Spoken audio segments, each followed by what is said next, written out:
व्याख्यामुद्रां करसरसिजैः पुस्तकं शङ्खचक्रे बिभ्रद्भिन्नस्फटिकरुचिरे पुण्डरीके निषण्णः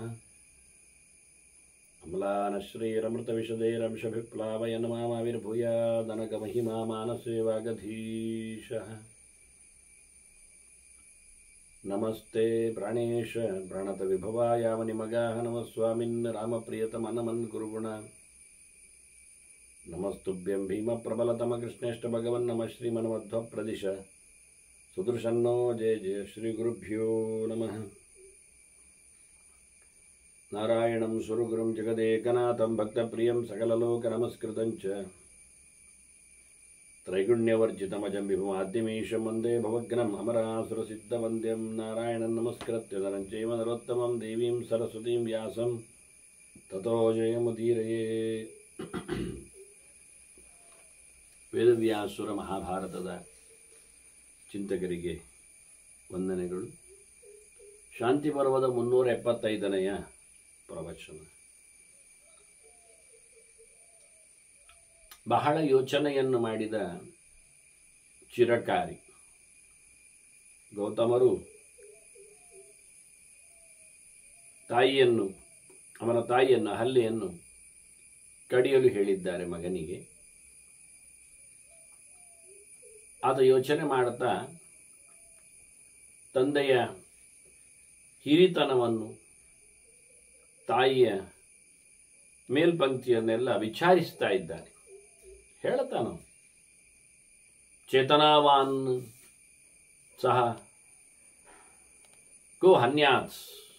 ಸ್ವಲ್ಪ ತಲೆಗಟ್ಟಿದ್ದವ ಅಮ್ಮನನ್ನು ಕೊಂದಾನ ಕೇಳ್ತಾನೆ. ಯಾಕೆಂದ್ರೆ ಯಸ್ಯನಾ ಸುಶಿರಂ ಶಿರಃ ಅಂತ. ಅವನ ಮಂಡೆ ಹೊಟ್ಟೆ ಇಲ್ಲದಿರಬೇಕು ಅಂತಾನೆ ಅಂತ ಅವನಿದ್ರೆ. ಅಂದರೆ ಹೊಟ್ಟೆ ಇಲ್ಲ ಅಂದರೆ ನೋಡಿ, ಇಂದ್ರಿಯಗಳೆಲ್ಲ ಇರುವುದು ತಲೆಯಲ್ಲಿ ಅಂತ ಅರ್ಥ. ತಾವಾಯಿತಾ ಶೀರ್ಷನ್ ಶ್ರೇಯಶ್ರಿತಾ ಚಚ್ಚು ಶ್ರೋತ್ರ ಮನೋವಾಕ್ ಪ್ರಾಣ ಅಂತ ಹೇಳಿ ತಲೆಗೆ ಶಿರ ಅಂತ ಹೆಸರು ಬಂದದ್ದು ಆಶ್ರಯ ಪಡೆದದ್ದರಿಂದ ಅಂತ. ಯಾರು? ಶ್ರೀಗಳು. ಯಾವುದೆಲ್ಲ ಸಂಪತ್ತುಗಳು ಶ್ರೀಗಳು ಅಂದರೆ ಕಣ್ಣು ಎನ್ನುವುದೊಂದು, ಕಿವಿ ಎನ್ನುವುದು, ಮೂಗು, ಬಾಯಿ, ಮನಸ್ಸು, ಇವೆಲ್ಲ ಪ್ರಧಾನ ಇಂದ್ರಿಯಗಳು ಇರುವುದೇ ತಲೆಯಲ್ಲಿ. ಇಂದ್ರಿಯಗಳ ಗೋಲಕಗಳು ಇಟ್ಟುಕೊಳ್ಳಿ. ಅದಕ್ಕೆ ಅವನು ಹೊಟ್ಟೆ ಅಂದರು. ಕಿವಿ ಎನ್ನುವುದೊಂದು ಹೊಟ್ಟೆ, ಕಣ್ಣು ಹೊಟ್ಟೆ, ಮೂಗು ಹೊಟ್ಟೆ, ಬಾಯಿ ಹೊಟ್ಟೆ. ಹಾಗಾಗಿ ರಂಧ್ರಗಳು ಇಲ್ಲದ ತಲೆ ಆಗಿದ್ರೆ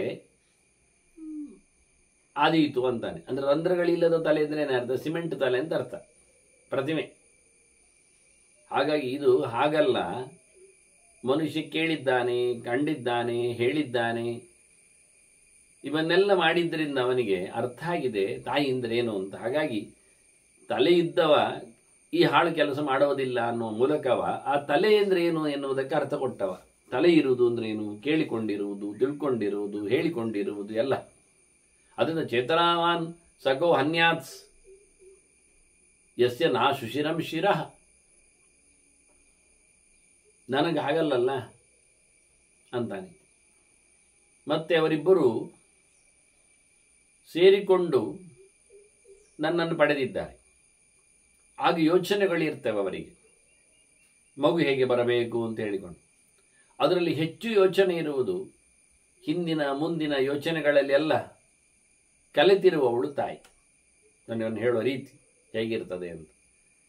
ಈಗ ಹಿಡಿಂಬೆ ಭೀಮಸೇನ ಜೊತೆಯಲ್ಲಿ ಆಕೆ ಓಡಾಡಿಸಿಕೊಂಡು ಭೀಮನಲ್ಲಿ 6 ತಿಂಗಳಲ್ಲಿ ತಾನು ಗರ್ಭವನ್ನು ಪಡಿತಾಳೆ, ಬಹಳ ಆತ್ಮೀಯವಾಗಿ.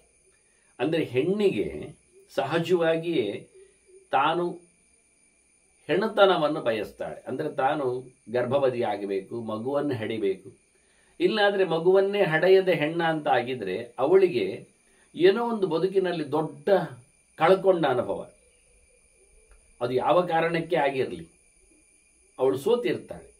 ಯಾವುದು ಜಗತ್ತಿಗೆ ಅವಳಿಂದ ನಿರೀಕ್ಷೆಯಲ್ಲಿತ್ತೋ ಕೊಡಬೇಕಾದ ಕೊಡುಗೆ ಅದು ಆಗದೇ ಹೋದಾಗ ಹೆಣ್ಣು ಅಸಫಲವಾಗುವ ಮೂಲಕ ತುಂಬ ನೋವನ್ನು ಉಣ್ತಾಳೆ ಬದುಕಿನುದ್ದಕ್ಕೆ.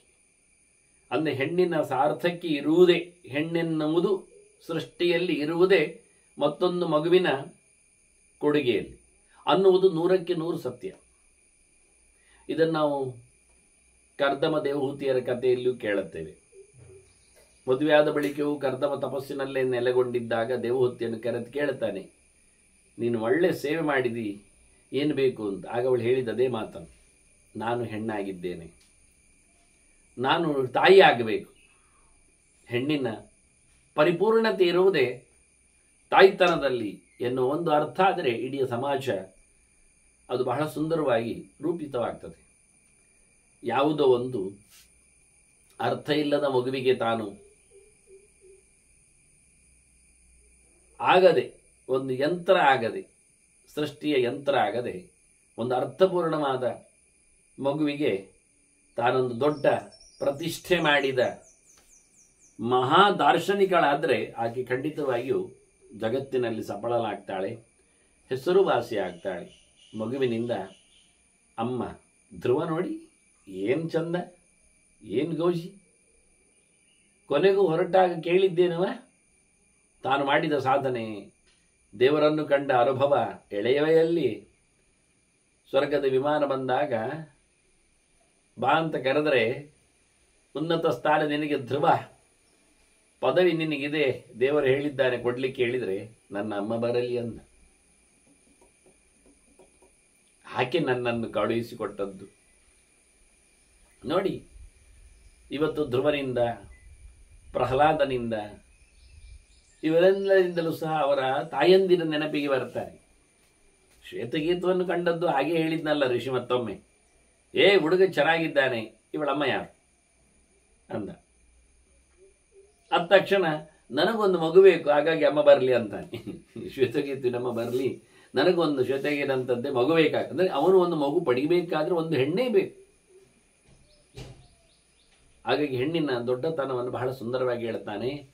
ಆಕೆಗೆ ಆಸೆಗಳು ಹೆಚ್ಚಿರುತ್ತವೆ. ಸೃಷ್ಟಿಯ ಸಂದರ್ಭದಲ್ಲಿ ಗಂಡನ ಜೊತೆಯಲ್ಲಿ ಆಕೆ ನಲಿದಾಗ ಆಕೆಯಲ್ಲಿ ಬಹಳಷ್ಟು ಯೋಚನೆಗಳು ಸಾಂದ್ರಗೊಂಡಿರ್ತವೆ. ಹೌದು, ನಾನು ಇನ್ನೂ ಒಂದು ಚಂದವಾದ ವಿಶ್ಲೇಷಣೆ ಮಾಡುತ್ತೇನೆ ನೋಡಿ. ಈಗ ದಂಪತ್ಯೋ ಪ್ರಾಣ ಸಂಶ್ಲೇಷೆ ಅಂದಾಗ, ಅವರು ಬೆಸೆದಾಗ ಅಮ್ಮನಲ್ಲಿ ಬಹಳಷ್ಟು ದುಡುಕ ಇರ್ತದೆ, ಸಂಭ್ರಮ ಇರ್ತದೆ. ಅಂದರೆ ಹೆಣ್ಣಿನಲ್ಲಿ, ಅಮ್ಮ ಅಂದರೆ ಅಣ್ಣ ಆಗುವವಳೀಗ, ಅವಳಲ್ಲಿ ಬಹಳಷ್ಟು ಗಾಬರಿ ಇರ್ತದೆ, ತುಂಬ ಸೋಜಿಗೆ ಇರ್ತದೆ. ಅಂದರೆ ಮೊದಲ ಬಾರಿಯ ಏನೇ ಆಗಿರಲಿ ಅದೊಂದು ಅದ್ಭುತವಾದ ರೋಚಕವಾದ ಒಂದು ಅನುಭವ. ಅದರೆಡೆಗೆ ಆಕೆ ಓಡಾಡುತ್ತಿದ್ದಾಗ ಭೂತಾರ್ಥೇ ಮಾತರಿಸ್ಥಿತ ಭೂತಾರ್ಥ ಮಾತರಿಸ್ಥಿತ ಅಂತ ನೀವ ಇಡೀ ಎಲ್ಲ ಬಗೆಯ ಯೋಚನೆಗಳು ಅವಳಲ್ಲಿ ಮಡುಗಟ್ಟಿರ್ತದೆ. ಇಂತಹ ಮಗು ಬರಲಿ, ಹೀಗೊಂದು ಆಗಲಿ, ಇಂಥದ್ದೊಂದು ನಡೆಸಲಿ, ನೋಡಿ ಇನ್ನೇನು ಪಡಿಬೇಕು ಅಂದಾಗ ಮಗುವನ್ನು ಪಡೆಯುವ ಒಂದು ಕುತೂಹಲದಲ್ಲಿ ಆಕೆ ಬಹಳ ದೊಡ್ಡದಾದಂತಹ ಗೋಪುರವನ್ನು ಕಟ್ಟಿರ್ತಾಳೆ. ಆ ಮಗುವಿಗೆ ಕೈಕಾಲುಗಳು ಚೆನ್ನಾಗಿರಬೇಕು, ಒಳ್ಳೆ ಅಧ್ಯಯನ ಮಾಡುವವನಾಗಬೇಕು, ಒಳ್ಳೆ ಹೆಸರನ್ನು ತರಬೇಕು. ಇದೆಂತ ಕೇಳಿದ್ರೆ ಅಂದರೆ ಆ ಹೊತ್ತು ಪೂರ್ತಿ ಆಕೆ ಸಂಭ್ರಮಿಸ್ತಾ ಇದ್ದಾಳೆ, ನಡುವೆ ಭ್ರಮಾಲೋಕದಲ್ಲಿ ವಿಹರಿಸ್ತಾ ಇರ್ತಾಳೆ. ಹೇಗಿರಬೇಕು, ಯಾಕೆ ಇದುವೇ ಮುಂದಿನ ಪರಿಪೂರ್ಣವಾದಂತಹ. ಹಾಗಾಗಿಯೇ ಬಯಕೆಯ ಹೊತ್ತುಗಳಲ್ಲಿ ಎಲ್ಲ ಅವಳಿಗೆ ಬೇಕಾದ್ದನ್ನೆಲ್ಲ ನೀಡುವ ಕತೆ.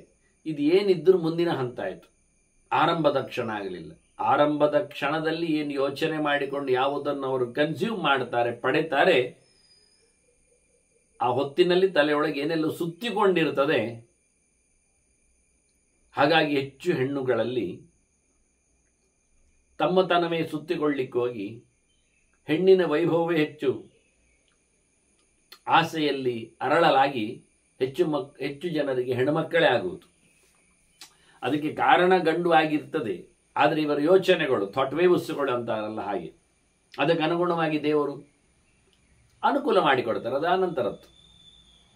ಇಲ್ಲಿ ನೋಡಿ, ಬಹಳ ದೊಡ್ಡದಾಗಿ ಸತ್ಯಭರತನಿಗೆ ಮನುವಿಗೇನೆ ಸೃಷ್ಟಿಗೆ ಬಂದಾಗಲೇನೆ ಅವನು ವಶಿಷ್ಠರಲ್ಲಿ ನೆಲೆಗೊಂಡು ಮಕ್ಕಳಿಗೋಸ್ಕರ ಪ್ರಯತ್ನ ಪಟ್ಟಾಗ ಹೆಂಡತಿ ಏನು ಹೇಳಿದ್ಲು, ಶ್ರದ್ಧೆ, ನನಗೆ ಹೆಣ್ಣು ಮಗು ಇರಲಿ ಅನ್ನಲಿಲ್ವ ಅವಳು. ಇಷ್ಟಾಗಿಯೂ ಹುಟ್ಟಿದ ಹೆಣ್ಣಲ್ಲ, ಮತ್ತೆಲ್ಲ ಗೊತ್ತು ರಾಜನಿಗೆ. ಓ ಏನಾಯ್ತು ಇದು ಅಂತ.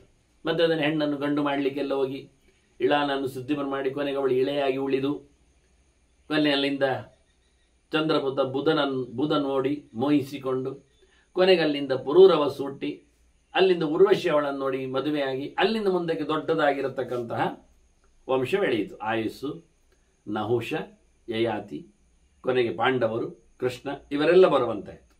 ಬಹಳ ದೊಡ್ಡದಾದ ಒಂದು ಚಂದ್ರವಂಶಕ್ಕೆ ಕಾರಣನಾದ ಕತೆ.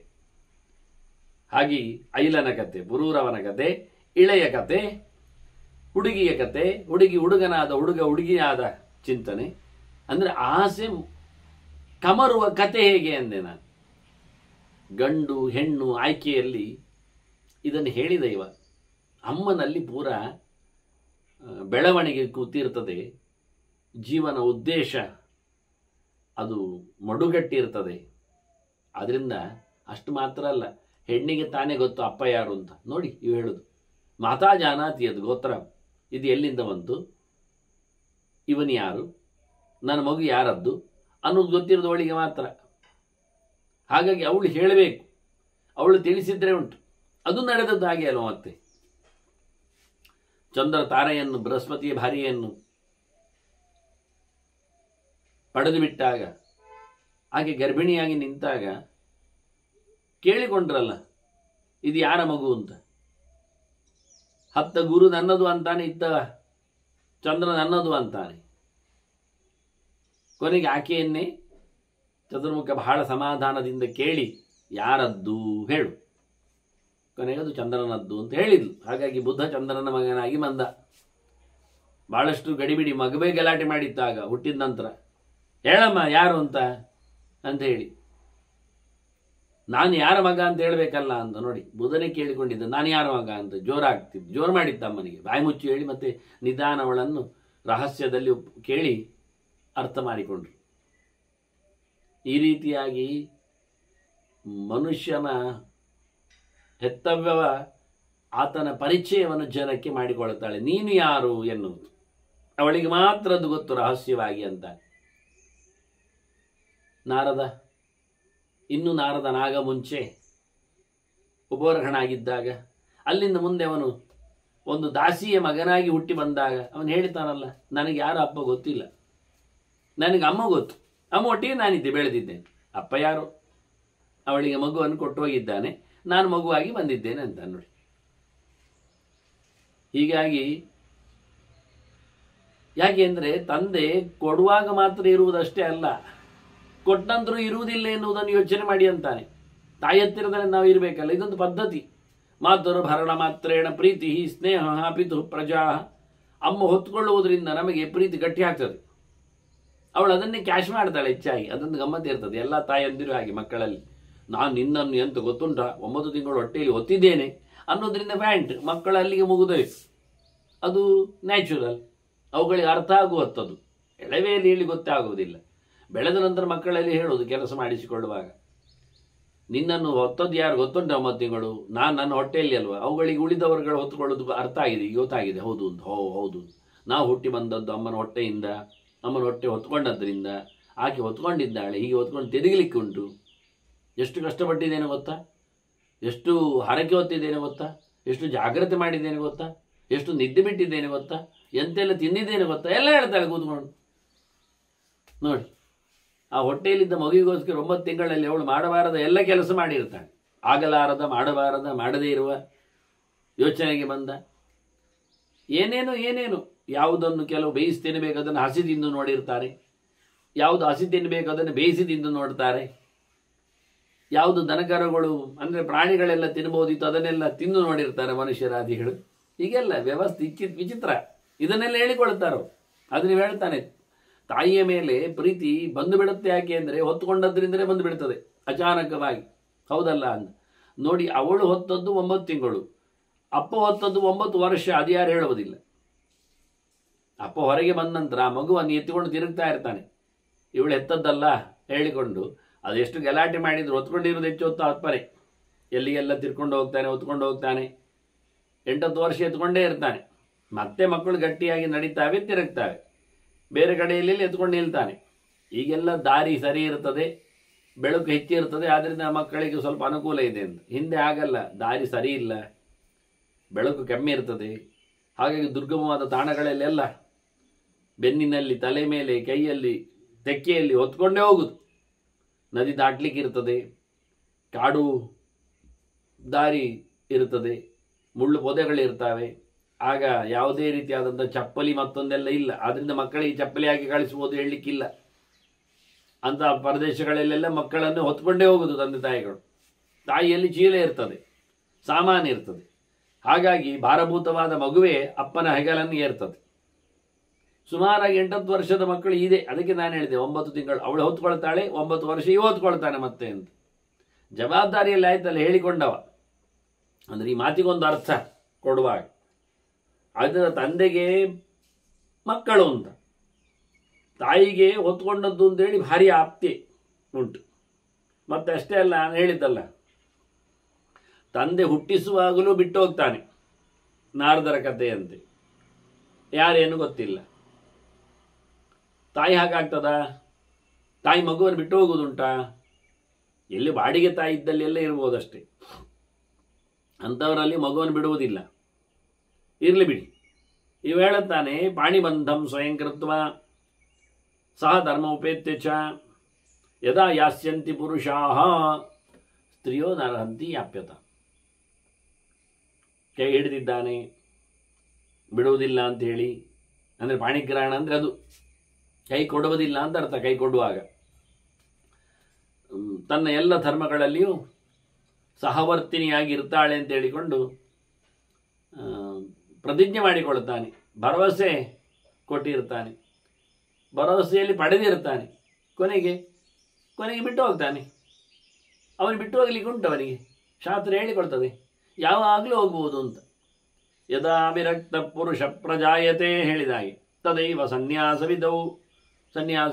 ವಿಧೌ ಶ್ರುತಃ ಅಂತ ವೇದದಲ್ಲಿ ಹೇಳ್ತಾರೆ. ಹಾಗೆ ಹೇಳಿದ್ದಾರೆ, ಯದ ಹರೇವ ವಿರಜೆ ತದ ಹರೇವ ಪ್ರವರ್ಜಯೇತು ಅಂತ. ಯಾವಾಗಲೂ ಸಹ ಗೃಹಾದ್ವಾ ಅಂದರು. ಬಾಲ್ಯಾದ್ವಾ ವನಾದ್ವಾ ಎಲ್ಲ ಹೇಳಿ ಆಗಿದೆ. ಗೃಹಾದ್ವಾ ಅಂತಲೇ ಹೇಳಿಬಿಡ್ತಾರೆ. ಮನೆಯಿಂದ ಯಾವತ್ತು ಹೋಗುವುದು, ಅವನು ಹೋಗಬೇಕು ಕಂಡ ಹೋಗಿ ಆಯ್ತವ. ಸಹಜವಾಗಿ ವೈರಾಗ್ಯ ಬಂತು, ಲೋಕ ಸಾಕು ಕಂಡಿತು, ಸಾಧನೆ ಜಾಸ್ತಿ ಆಗಬೇಕು ಅಂತ ಆಯಿತು, ಹೊರಟಾಯಿತು. ಕಾರಣ ಏನು ಬೇಕಾಗಿಲ್ಲ. ಸಪ್ಪೆ ಊಟ ಮಾಡುವ ಅಂತ ಅನಿಸಿದ್ರೂ ಸಾಕಾಗತ್ತೆ. ಪ್ರಕೃತಿಯನ್ನು ಉಪಯೋಗಿಸುವಂತ ಕಂಡು ಆಗತ್ತೆ. ಇಲ್ಲೇನಿದ್ರು ವಿಕೃತಿ. ಮನೆಯಲ್ಲಿ ಏನೋ ತಂದು ಹಾಕಿರಬೇಕು, ಅದನ್ನು ನಡೆಸಿಕೊಟ್ಟಿರಬೇಕು, ಅದನ್ನು ಬೇಯಿಸಿರಬೇಕು, ಕುಟ್ಟಿರಬೇಕು, ಏನೇನೋ ಬಗೆಗಳು. ಸಹಜವಾದ ಕಂದ ಮೂಲಗಳ ಫಲಗಳ ಆಹಾರ, ಸಹಜವಾದ ನೆಲೆ, ಇದ್ದರಲ್ಲಿ ಮಲಗುವುದು, ಎದ್ದರಲ್ಲಿ ಏಳುವಂಥದ್ದು, ಈ ನಮೂನೆ ಪ್ರಕೃತಿಯ ಜೊತೆಯಲ್ಲಿ ಬದುಕುವುದು ಅಂದಾಗ ಅದು ಮನೆ ಮಾಡುತ್ತೆ ಅಲ್ಲ. ಒಂದು ಮದುವೆ ಆಗಬಾರ್ದಿತ್ತು ಹೇಳಬಹುದಿತ್ತು, ಅಲ್ಲವೇ ಅಲ್ಲ. ಮದುವೆ ಆಗುವುದು ಎನ್ನುವುದೊಂದು ದೈಹಿಕವಾದ ಒಂದು ಸಂಬಂಧದಲ್ಲಿ ಹೋಗುವಂಥದ್ದು.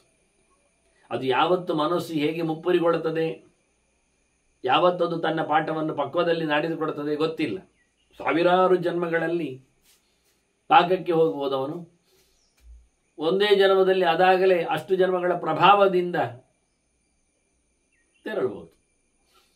ಆದ್ದರಿಂದ ಕ್ಷಣ ಮಾತ್ರದಲ್ಲಿ ವೈರಾಗ್ಯಕ್ಕೆ ಅದೇನು ಬಹಳ ಸಮಯದಿಂದ ಬರ್ತದೆ ಹೇಳಿಕೊಂಡು ಬರುವಂಥದ್ದಲ್ಲ. ವಿಶ್ವಾಮಿತ್ರನ ಮಕ್ಕಳ ದನವನ್ನು ಕಡಿದು ಊಟ ಮಾಡಿದವರ ಕಥೆಯಲ್ಲಿ ಕೊನೆಯ ಜನ್ಮದಲ್ಲಿ ಏನಾಯಿತು? ರಾಜನಾಗಿ ಮಂತ್ರಿಯಾಗಿ ಹುಟ್ಟಿದ್ದಾರೆ.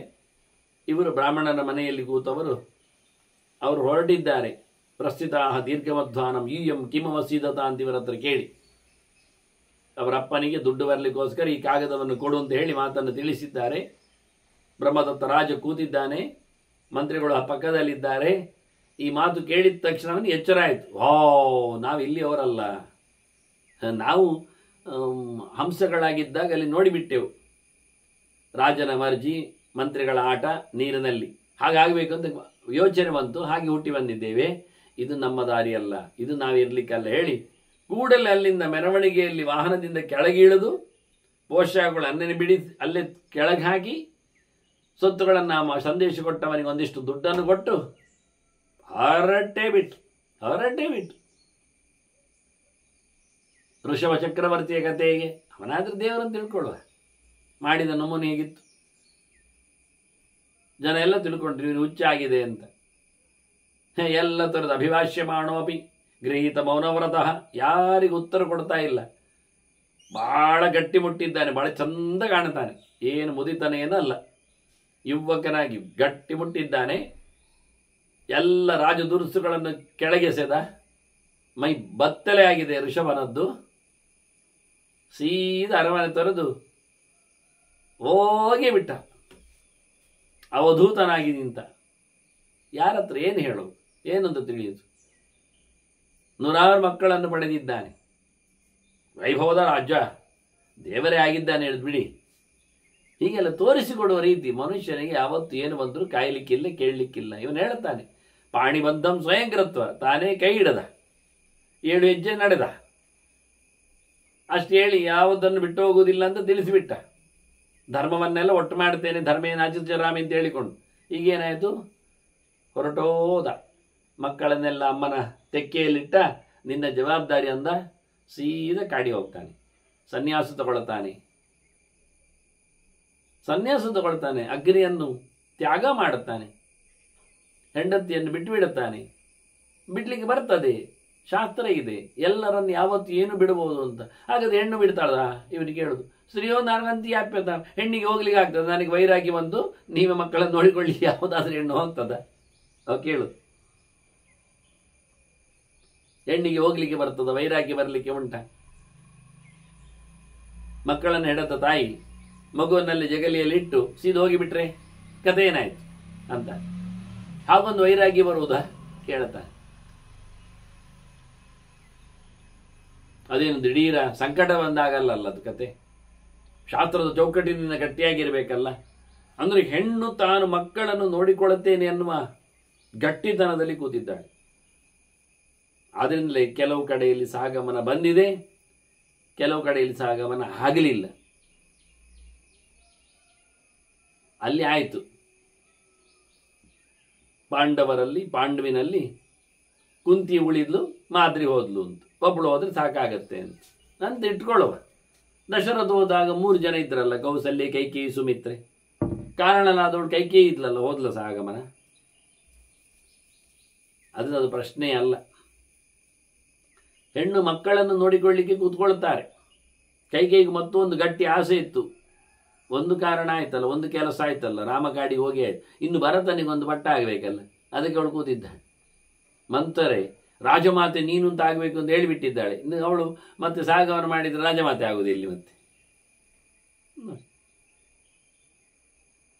ಅವಳ ಮೇಲೆ ಒಂದಷ್ಟು ಆರೋಪಗಳು, ದೋಷಗಳು ಇಡೀ ಮಂತ್ರಿಮಂಡಲದಲ್ಲಿ ವಸಿಷ್ಠರಾದಿಯಲ್ಲಿ ಇದ್ದರೂ ಸಹ ಅವಳನ್ನು ಯಾರಾದರೂ ಹೇಳಿದ್ರ ಹೋಗು ನೀನು ಪತಿಗಮನ ಮಾಡಲಿಕ್ಕೆ ಉಂಟು ಅಂತ? ಏನು ಹೇಳಲಿಲ್ಲ, ದುಡ್ಲು ಇಲ್ಲ, ಹೆಣದ ಜೊತೆಯಲ್ಲಿ ಕಟ್ಲು ಇಲ್ಲ. ನೋಡಿ ಇಲ್ಲಿ ದ್ರೌಪದಿ ನನಗೆ ಬೇಕು ಅಂತ ಕೀಚಕ ಎಳೆಯಲು ಬಂದ. ಆಗಬಾರದು ಅಂತ ಗಲಾಟೆ ಆಯಿತು. ಕೊನೆಗೆ ಹೇಗೋ ಕೀಚಕ ಸತ್ತ. ಉಪಕೀಚಕರು ಏನು ಮಾಡಿದರು? ತಮ್ಮಂದಿರು 105 ಜನ ಅಣ್ಣ ಕೀಚಕನಿಗಾಗಿ, ಸತ್ತ ಕೀಚಕನಿಗಾಗಿ ಸಂತೋಷ ಆಗಬೇಕಾದ್ರೆ ಅವನು ಒಪ್ಪಿದ ಈ ಹುಡುಗಿ ದ್ರೌಪದಿಯಿಂದ ಆಗಲಿಲ್ಲ, ಆಗ ಸೈರಂತ್ರಿ, ಅವಳನ್ನು ಅವನೊಟ್ಟಿಗೆ ಹೆಣದೊಟ್ಟಿಗೆ ಸುಡುವುದು ಅಂತ ಮಾಡಿ ಚಟ್ಟದಲ್ಲಿ ಕೀಚಕನ ಹೆಣದ ಜೊತೆಯಲ್ಲಿ ಈಕೆಯನ್ನು ಕಟ್ಟಿ ಹಾಕಿಬಿಟ್ಟಿದ್ದಾರೆ, ಹೊತ್ಕೊಂಡು ಹೋಗಿದ್ದಾರೆ ಮಸನದೆಡೆಗೆ. ಮತ್ತೆ ಅವರನ್ನು ಕೊಂದು ಚಟ್ಟದಿಂದ ದ್ರೌಪದಿಯನ್ನು ಬಿಚ್ಚಿದ್ದು ಭೀಮಸೇನ. ಏನೆಲ್ಲ ಆಗುತ್ತೆ ನೋಡಿ. ಹೀಗೆ ಹೆಣ್ಣಿಗೆ ಹೋಗುವ ಕತೆ ಇಲ್ಲ, ಮಕ್ಕಳನ್ನು ನೋಡಿಕೊಳ್ಳುವ ಕತೆ ಇರ್ತದೆ, ಜವಾಬ್ದಾರಿ ಇರ್ತದೆ. ಆದ್ರಿಂದ ಶಾಸ್ತ್ರದಲ್ಲಿ ಹೆಣ್ಣಿಗೆ ಹೋಗ್ಲಿಕ್ಕೆ ಹೇಳಲಿಲ್ಲ.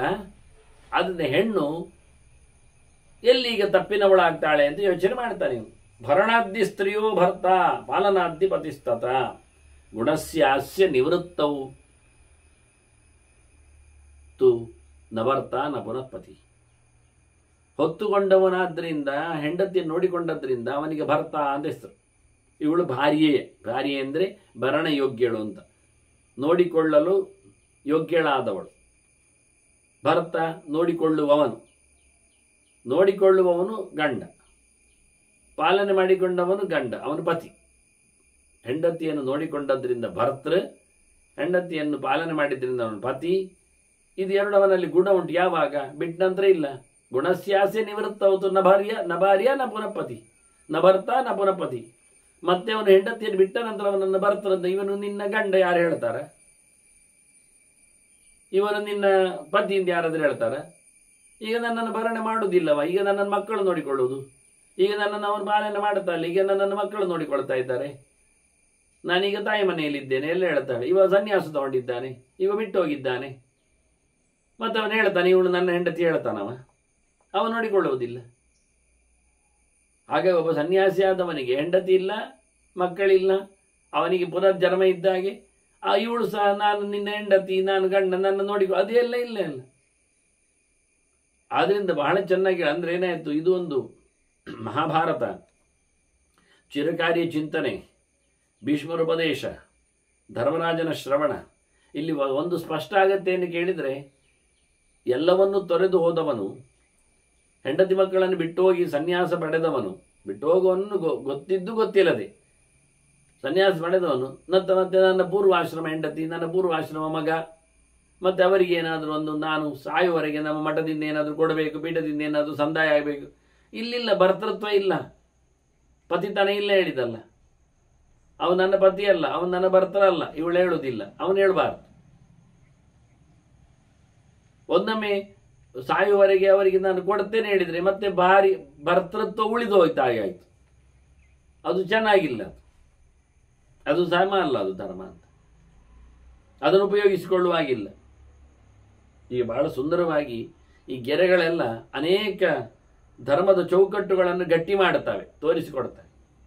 ಹೀಗೆ ಹೆಣ್ಣು ಹೋಗ್ತಾಳ, ಏವಂ ಸ್ತ್ರೀನ ಅಪರಾಧ್ನೋತಿ ನರೈವ ಅಪರಾಧ್ಯ.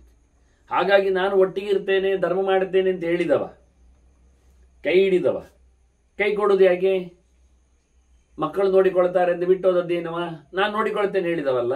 ಈಗ ಮಕ್ಕಳು ನೋಡಿಕೊಳ್ಳಿಕ್ಕೆ ಮಕ್ಕಳು ಭರತರು ಅಂತ ಹೆಸರು, ಮಕ್ಕಳಿಗೆ ಭರತ ಅಂತ ಕರೀತಾರ, ಮಕ್ಕಳಿಗೆ ಪತಿ ಹೇಳ್ತಾರ.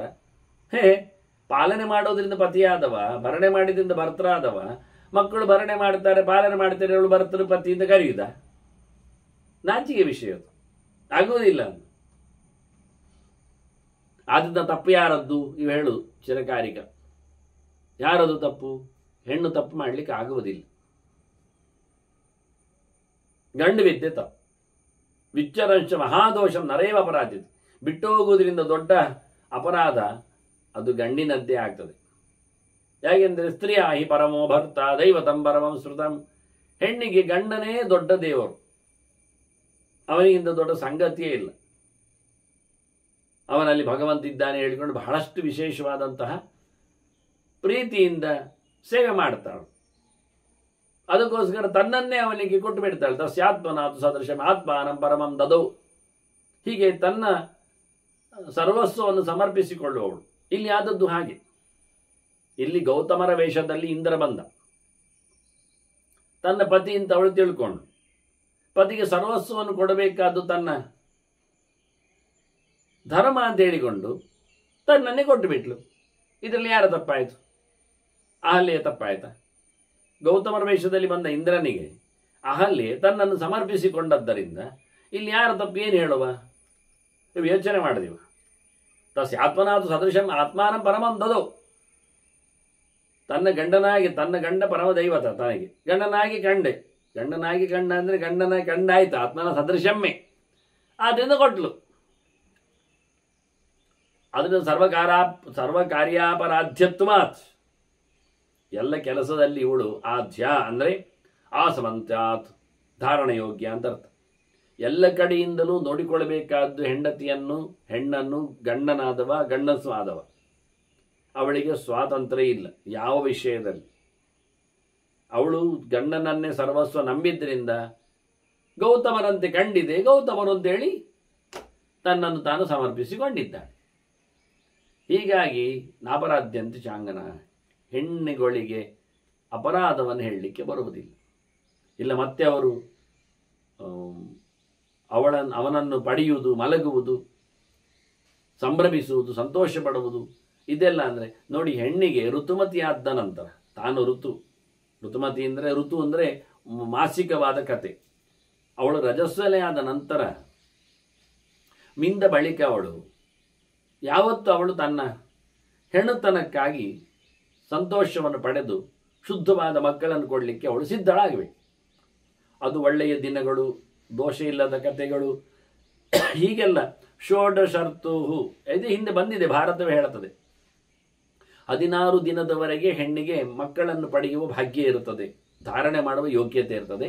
ಮತ್ತೆ ಅದರಲ್ಲಿ ಇಲ್ಲ ಅಂತ 4 ದಿನದ ನಂತರದಲ್ಲಿ 16 ದಿನದವರೆಗೆ ಯುಗ್ಮ ಮತ್ತು ಅಯುಗ್ಮಗಳು, ಬೆಸ ದಿನಗಳು, ಸಮದಿನಗಳು, ಗಂಡು ಹೆಣ್ಣುಗಳ ಸಂತಾನಕ್ಕಾಗಿ ಅದು ಸರಿಯಾಗಿರುತ್ತದೆ, ಫಲವತ್ತತೆಯನ್ನು ಪಡೆದಿರ್ತದೆ.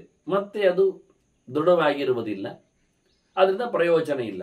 ಅಷ್ಟರವರೆಗೆ ಅವಳನ್ನು ಆತ ಗಂಡನಾದವ ಸಂಪರ್ಕವನ್ನು ಪಡೆದು ಮಕ್ಕಳನ್ನು ಕೊಟ್ಟು ಮತ್ತೊಂದು ವರ್ಷ 1.5 ವರ್ಷ ಮುಂದೋಗುತ್ತೆ ಅದರ ಕ್ರಿಯೆಗಳು. ಹೀಗೆ ಪ್ರತಿ ಸರ್ತಿಯೂ ಇಲ್ಲದಿದ್ದರೆ ಭ್ರೂಣಹತ್ಯೆ ಮಾಡಿದ ಇತ್ಯಾದಿಗಳ ಪಾಪಕ್ಕೆ ಆತ ಪಾತ್ರನಾಗ್ತಾನೆ, ಮದುವೆ ಆದವ ಅಂತ ಕ್ರಮಗಳು, ಧರ್ಮಶಾಸ್ತ್ರಗಳು. ಇನ್ನು ಆ ದಿನಗಳಲ್ಲಿರತಕ್ಕಂಥ ತೊಂದರೆಗಳು, ಅದು ಕೆಲವೊಮ್ಮೆ ಸಂಕ್ರಮಣ, ಹುಣ್ಣಿಮೆ, ಅಮಾವಾಸ್ಯೆ ಅಥವಾ ದಿನತ್ರಯಗಳು ಅಥವಾ ಇನ್ನಿತರ ಪಕ್ಷ ಮಾಸಗಳು ಇವೆಲ್ಲ ಬಂದಾಗೆಲ್ಲ ಆಗುವುದಿಲ್ಲ. ಹೀಗಾಗಿ ಇಂಥ ಸಂದರ್ಭಗಳನ್ನು ಬಿಟ್ಟಂದಾಗ ದಿನಗಳು ಕಳೆದು ಹೋಗ್ತವೆ, ಮತ್ತೊಂದು ತಿಂಗಳಿಗೆ ಹೋಗ್ತದೆ, ನಕ್ಷತ್ರಗಳು ಇವನ್ನೆಲ್ಲ ನೋಡಿಕೊಂಡಾಗ. ಹಾಗಾಗಿ ಹೆಣ್ಣಿಗೆ ಇಷ್ಟೇ ದಿನ ಹೇಳಿತ್ತು, ಋತುಮತಿಯಾದ ಬಳಿಕ ಇಷ್ಟು ದಿನಗಳಲ್ಲಿ ತಾನು ಸಂಪರ್ಕವನ್ನು ಪಡೆದು ಸಂತೋಷ ಪಡಬಹುದು, ಮಕ್ಕಳನ್ನು ಹೆರಲಿಕ್ಕೆ ಇರ್ತದೆ ಅಂತ. ಅದರ ಆಚೆಗೆ ಏನಿಲ್ಲ. ಮತ್ತೆ ಗಂಡು ಯಾವಾಗ ಬೇಕಾದರೂ ಏನನ್ನಾದರೂ ಅವ ಎಳೆಯಬಹುದು, ಸೆಳೆಯಬಹುದು.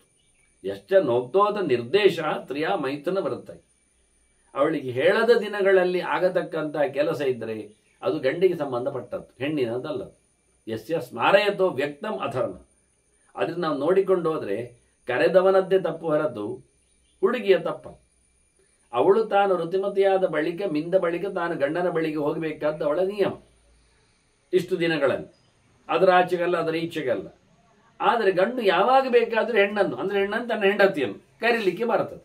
ಅದರಿಂದ ಇಲ್ಲಿ ಅಹಲ್ಯೆಯಾಗಿ ಹೋದದ್ದಲ್ಲ, ಅಲ್ಲಿ ಗೌತಮನ ವೇಷದಲ್ಲಿ ಇಂದ್ರನೇ ಬಂದದ್ದರಿಂದ ನನ್ನ ಅಮ್ಮಂದೇನು ತಪ್ಪು ಯೋಚನೆ ಮಾಡ್ತಾನೆ ಇವ, ಅದನ್ನು ತಪ್ಪಿಲ್ಲ ಎನ್ನುವುದು ಖಾತ್ರಿ, ನಾಸ್ತಿ ಸಂಶಯ ಅಂತ. ಏವಂ ನಾರೀಂ ಮಾತರಂಚ ಗೌರವೇ ಚಾದಿಕೆ ಸ್ಥಿತಾಂ ಅವಧ್ಯಾಂತು ವಿಜಾನೀಮುಹು ಪಶುವಪಿ ಅವಿಚಕ್ಷಣ.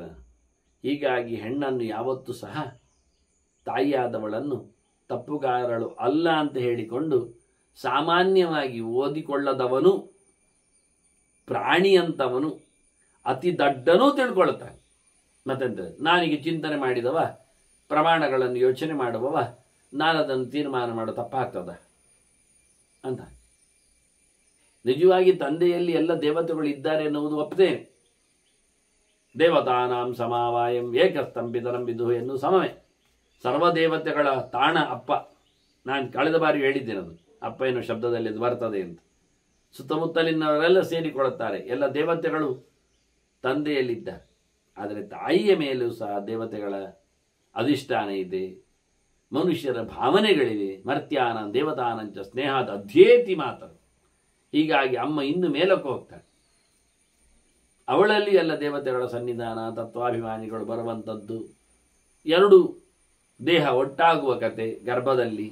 ಹಾಗಾಗಿ ಮತ್ತೆ 2 ಅಂದರೆ 2 ಬಗೆ ಆಯ್ತಲ್ಲ. ಗರ್ಭದ ಒಳಗಿರತಕ್ಕಂತಹ ವ್ಯಕ್ತಿಯಲ್ಲಿ ಪ್ರಾಣತತ್ವ, ತತ್ವೇಶರು, ಆನಂತರ ಹೊರಗಿರತಕ್ಕಂತಹ ವ್ಯಕ್ತಿಯಲ್ಲಿ, ಸ್ತ್ರೀಯಲ್ಲಿ ಅದೇ ರೀತಿಯಾದಂಥ ತತ್ವಾಭಿಮಾನಿಗಳು. ಆ ಮಗುವಿನಲ್ಲಿರತಕ್ಕಂಥ ಇಂದ್ರಿಯಗಳು, ಇಂದ್ರಿಯ ಗೋಲಕದ ದೇವತೆಗಳು ಕೆಲಸ ಮಾಡದಿದ್ರು ಪಾತ್ರ ಇದೆ ಅಲ್ವ. ಕಣ್ಣು ಅಂದ ತಕ್ಷಣ ಅಲ್ಲಿ ಸೂರ್ಯ ಬಂದು ಕೂತ್ಕೊಳ್ತಾನೆ, ಕೆಲಸ ಮಾಡೋದು ಮಾಡದಿರಲಿ. ಹೀಗೆ ಎಲ್ಲರ ಸಮಾವೇಶ 2 ಪಾಲು ಒಂದು ಹೆಣ್ಣಿನಲ್ಲಿ ಡಬಲ್ ಹೆರಿಗೆಯ ಮುಂಚೆ ಇರುತ್ತದೆ. ಹಾಗಾಗಿ ಇವಳು ಒಂದು ದೃಷ್ಟಿಯಿಂದ ದೇವತೆಗಳ ಹೆಚ್ಚು ಮುದ್ದೆ ಪಾತ್ರಲಾಗಿದ್ದಾಳೆ.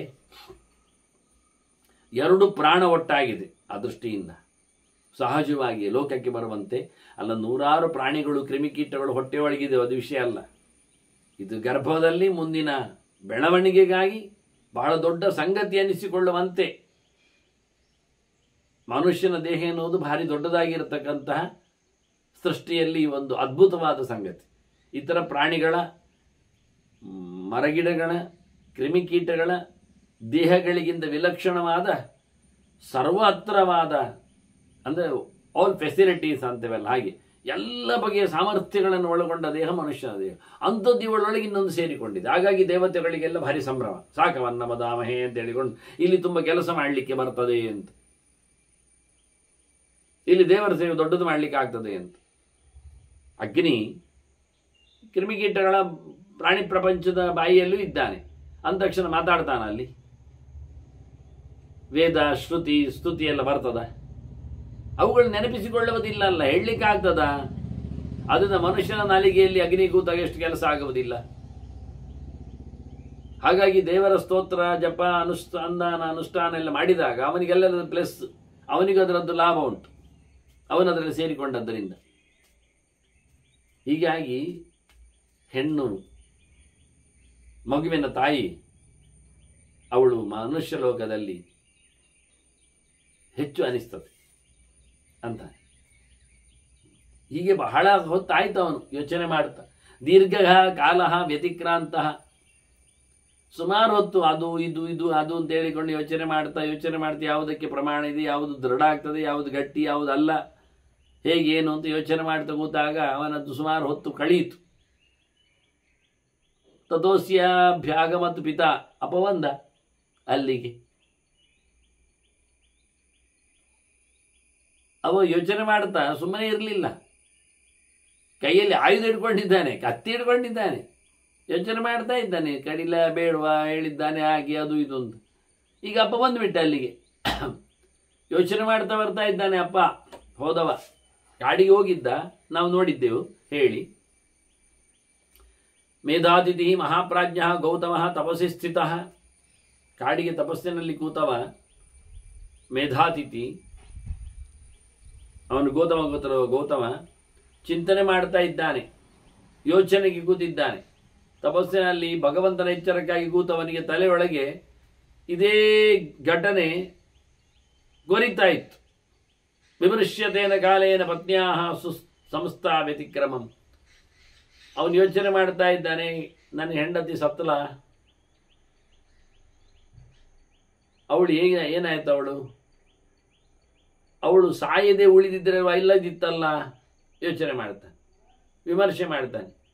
ಯಾಕೆಂದರೆ ಸೋಬ್ರವಿದ್ ವೃಷ ಸಂತಪ್ತ ದುಃಖೇನ ಅಶ್ರೋಣಿ ವರ್ತಯನ್. ಕಣ್ಣಲ್ಲಿ ನೀರು ಸುರಿಸ್ತಾ ಇದ್ದಾನೆ, ಸಂಕಟ ಪಡ್ತಾ ಇದ್ದಾನೆ, ಬಹಳಷ್ಟು ಬೇಸರವನ್ನು ಪಟ್ಟಿದ್ದಾನೆ. ಅವ ಹೇಳ್ತಾನೆ, ನಾನು ಸ್ವಲ್ಪ ಗಟ್ಟಿ ಮಾಡಿಕೊಂಡು ಯೋಚನೆ ಮಾಡ್ತಾ ಇದ್ದೇನೆ. ಶ್ರುತ ಧೈರ್ಯ ಪ್ರಸಾದಿನ ಪಶ್ಚಾತ್ತಾಪ ಭಾಗತಃ. ನಾನು ಓದಿಕೊಂಡದ್ದರ ಮೇಲೆ ನಾನು ಧೈರ್ಯ ವಹಿಸಿಕೊಂಡು ಬುದ್ಧಿಯನ್ನು ಗಟ್ಟಿ ಮಾಡಿಕೊಂಡು ಈಗ ಮನಸ್ಸು ಹಗುರವಾಗಿ ನಾನು ಪಶ್ಚಾತ್ತಾಪ ಪಡ್ತಾ ಇದ್ದೇನೆ. ಅಯ್ಯೋ ಅಂತ ಹೇಳಿಕೊಂಡು, ಏನು ನೀನು ಓದಿಕೊಂಡದ್ದು, ನಿನಗೇನು ವಿಷಯ ಮೇಲೆ ಭರವಸೆ ಮೂಡಿದೆ ಕೇಳಿದರೆ ಅವನು ಹೇಳುತ್ತಾನೆ, ನಾನು ಯೋಚನೆ ಮಾಡ್ತಾ ಇದ್ದೇನೆ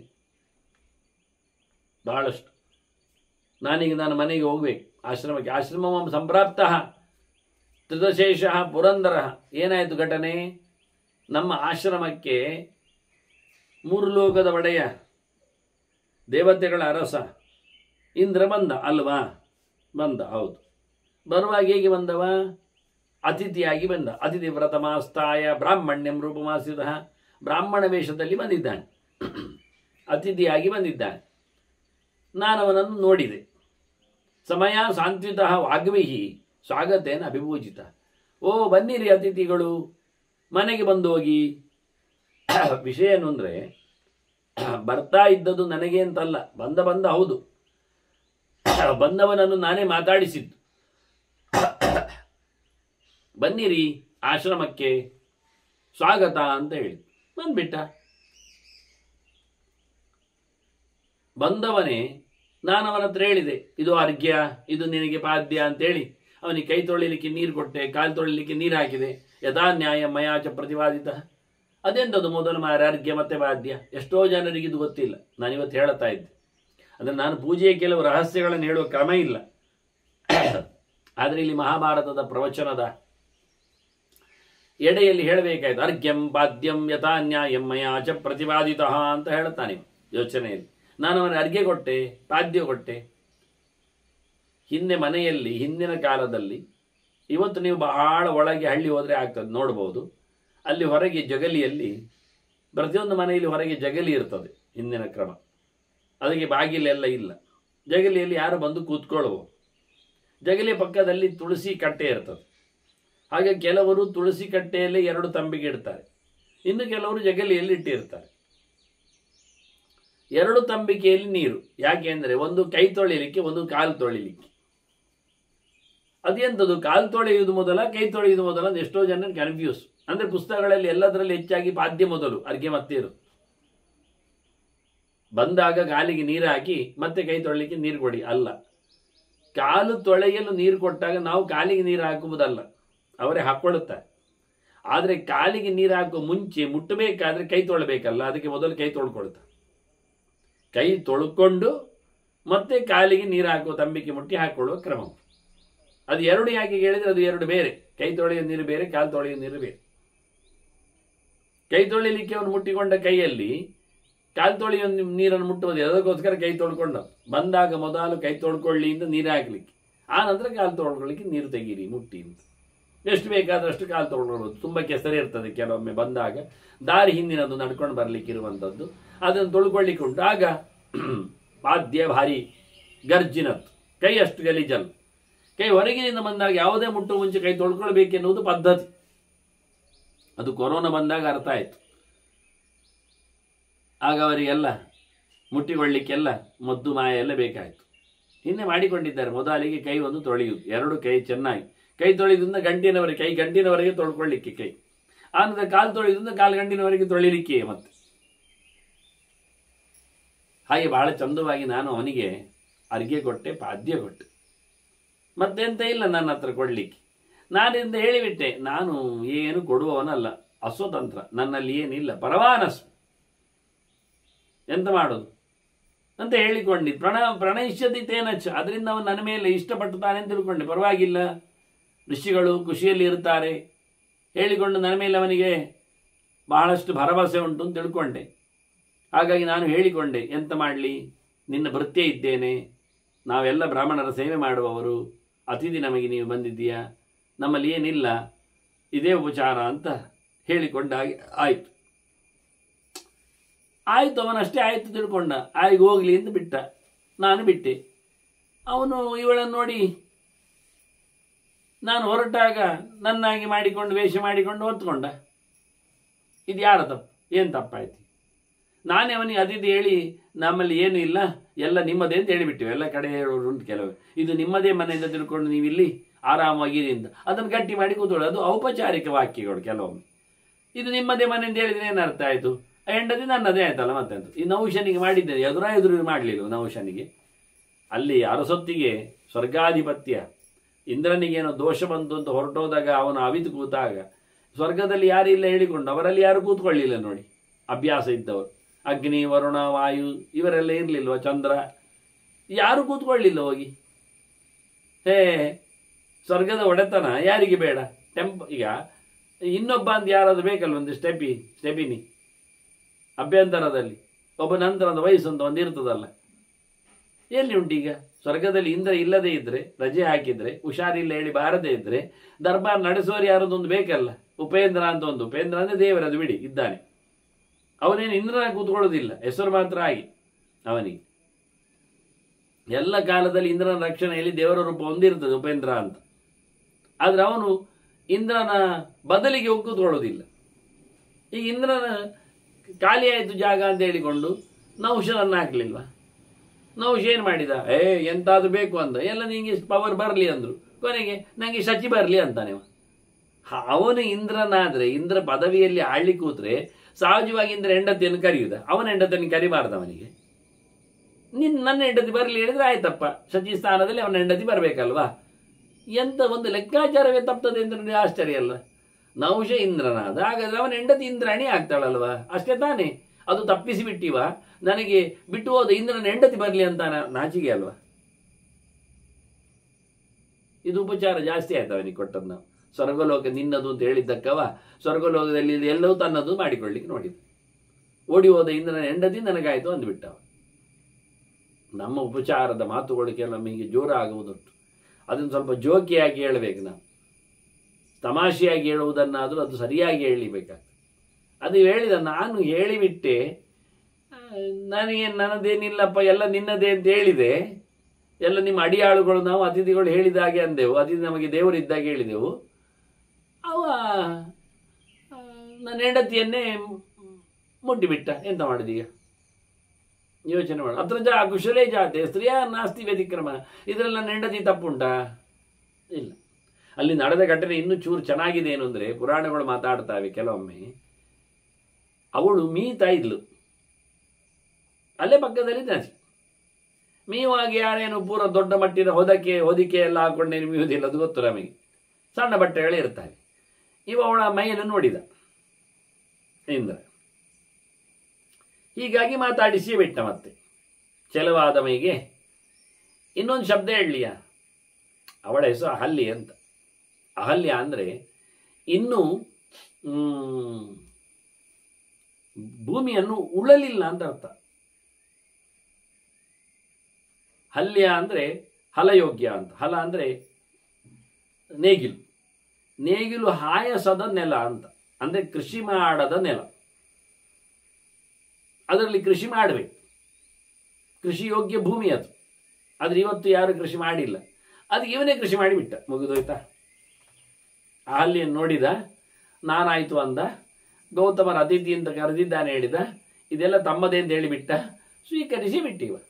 ಇವ ಗೌತಮ ಯೋಚನೆ ಮಾಡ್ತಾನೆ, ನಾನು ಅತಿಥಿಗೆ ಸ್ವಲ್ಪ ಹೆಚ್ಚು ಜಾಗ ಕೊಟ್ಟನೇನು, ನಂದು ತಪ್ಪಿಲ್ಲ, ಅವನು ತಪ್ಪಿಲ್ಲ, ಇವಳದು ತಪ್ಪಿಲ್ಲ, ಈಗ ಯಾರದು ತಪ್ಪು? ಏವಂ ನಸ್ತ್ರೀ ನ ಚೈವಾಹಂ ನಾದ್ವಗಸ್ತ್ರಿದಶೇಶ್ವರ ಅಪರಾಧ್ಯತಿ ಧರ್ಮಸ್ಯ ಪ್ರಮಾದಸ್ತು ಅಪರಾಧ್ಯತಿ.